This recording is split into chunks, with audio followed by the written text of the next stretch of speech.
இன்றைக்கி நம்முடைய பிரதமர் நரேந்திர மோடி அவர்கள் என்ன சொல்கிறார் அப்படின்னா, 2047 இந்தியா வல்லரசு ஆகிடும், அதாவது இந்தியா வேறுபட்ட இந்தியாவாக மாறிடும், முன்னேறிய இந்தியாவாக மாறிவிடும் அப்படின்னு சொல்கிறார் 2047.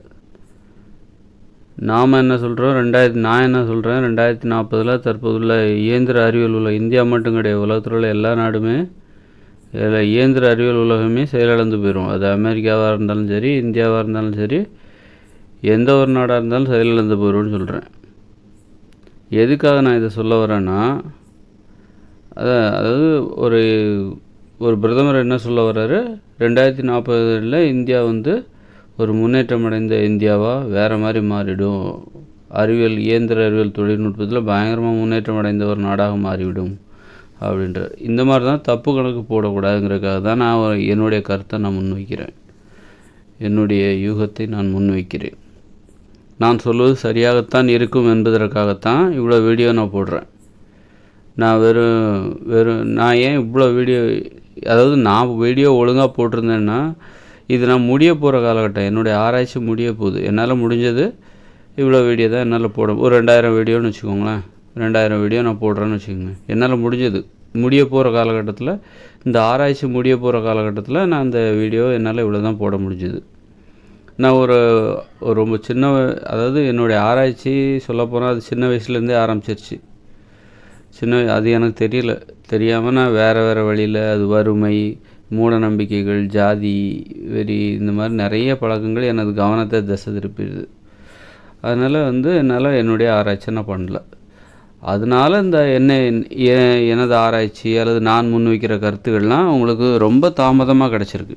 எத்தனை வருஷம் தாமதம், 35 வருஷம் தாமதமாக கூட இருக்கலாம், அல்லது 40 வருட தாமதமாக கூட இருக்கலாம். 35 வருஷம் தாமதம் அல்லது 30 வருட தாமதமாக 30 வருஷம் உங்களுக்கு தாமதமாக கிடச்சிருக்கு. அதனால் இது ஏதோ கொஞ்சம்தான், நிறைய சொல்லியிருந்தேன்னா என் கருத்தெல்லாம் யாருமே மறுக்க முடியாது. ஒரு இல்லை மறுக்கிறவங்க எல்லா கருத்தையும், எந்த ஒரு கருத்தையும் மறுக்கிறவங்க கொஞ்சம் பேர் இருப்பாங்க. ஆனால் என்னுடைய கருத்தை பெரும்பான்மையானவர்கள் மறுக்கவே முடியாது. அந்தளவுக்கு நான் இன்னும் வேகமாக வேறு மாதிரி முன்வைத்திருப்பேன். என்னுடைய கருத்துக்கள் தான் இந்த உலகத்தை ஒரு புதிய திசையில் உங்களை கூட்டு போயிருக்கும். அதற்காகத்தான் அதுதான் என்னுடைய கடமை. உங்களுக்கு அந்த புதிய உலகுக்கு கூட்டு போகிறது தான் என்னுடைய கடமை. வருகிற இயற்கையோடு இணைந்த மனித வாழ்க்கைக்கு உங்களை கூட்டிகிட்டு போகிறது தான் என்னுடைய பணி, என்னுடைய வாழ்வியல் கடமை. அதை நான் ரொம்ப அருமையாக நான் செஞ்சுருப்பேன். கண்டிப்பாக எனக்கு பின்னாடி அவ்வளோ பெரிய கூட்டத்தை நான் கூப்பிட்டுருப்பேன். எனக்கு அதெல்லாம் என்னால் அது முடியும் அப்படிங்கிறது தான். ஆனால் அந்த கடமையை என்னால் செய்ய முடியாமல் போச்சு.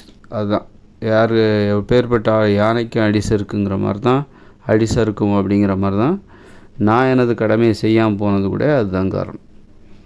அதனால் இப்போ ஒரு பிரதமர் என்ன சொல்கிறாரு, 2047 இந்தியா அப்படி ஆகும், இந்தியா அந்த மாதிரி தப்பு கணக்கு போட்டுக்கிட்டு இருக்காதீங்க, தப்பு கணக்கு போடாதீங்கன்னு நான் சொல்கிறேன்.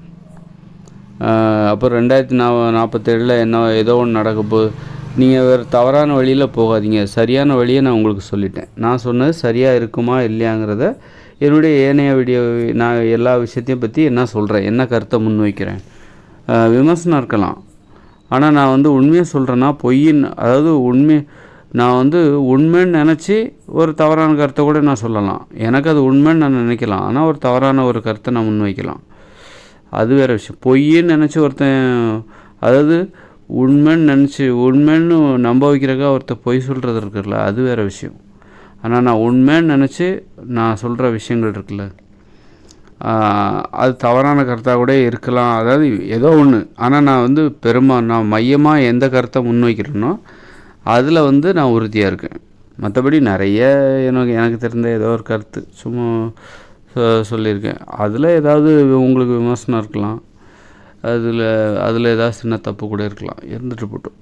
ஆனால் நான் மையமாக என்ன முன்வைக்கிறேன், எதிர்வரும் இயற்கையோடு இணைந்த மனித வாழ்க்கையை பற்றி நான் என்ன சொல்கிறேன், அதெல்லாம் ஆணித்தரமானது, அசைக்க முடியாத உண்மை. அதனால் ஒவ்வொரு நாடும் இந்த பிரதமர் எப்படி சொல்கிறாரோ, எதிர்காலத்தில் இந்தியா இந்த மாதிரி ஆகும், வல்லரசு ஆகும்னு சொல்கிறார்ல, அது மாதிரி தவறுதலாக கணக்கு போட்டுக்கிட்டு மெத்தனமாக இருக்காதீங்க அப்படிங்கிறது தான் நான் மீண்டும் மீண்டும் சொல்லுகிறேன். அப்புறம் ஏமாந்து போயிடுவீங்க, என்ன நடக்குதுன்னே தெரியாமல் ஏமாந்து போயிடுவீங்க. அதனால் நான் சொல்கிறத நம்புங்க.